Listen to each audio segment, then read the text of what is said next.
இந்தியாவில் 7 திட்டங்களுக்கு சுமார் 6,500 கோடி ரூபாய் மதிப்பிலான நிதியுதவியை USAID அமைப்பு வழங்கி வருவதாக மத்திய நிதியமைச்சகம் தெரிவித்துள்ளது. இதுகுறித்து மத்திய நிதியமைச்சகம் வெளியிட்டுள்ள அறிக்கையில், இந்தியாவில் 6,500 கோடி ரூபாய் மதிப்பிலான 7 திட்டங்கள் அமெரிக்க சர்வதேச மேம்பாட்டு நிறுவனத்தின் நிதியுதவியுடன் மூலமாக மேற்கொள்ளப்பட்டு வருகின்றன. 2023-24 நிதியாண்டில் மட்டும் இதற்காக 825 கோடி ரூபாயை USAID வழங்கியுள்ளது.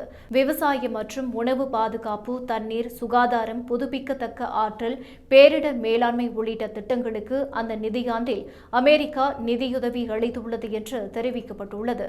மேலும் இந்தியாவுக்கு 1951 முதல் பரஸ்பர மேம்பாட்டுக்கான திட்டங்களுக்கு USAID நிதியுதவியை வழங்கி வரும் நிலையில், பல்வேறு துறைகளில் இதுவரை 555 திட்டங்களுக்கு 1,46,200 கோடி ரூபாய் மதிப்பிலான பொருளாதார உதவிகளை அமெரிக்கா வழங்கியுள்ளது.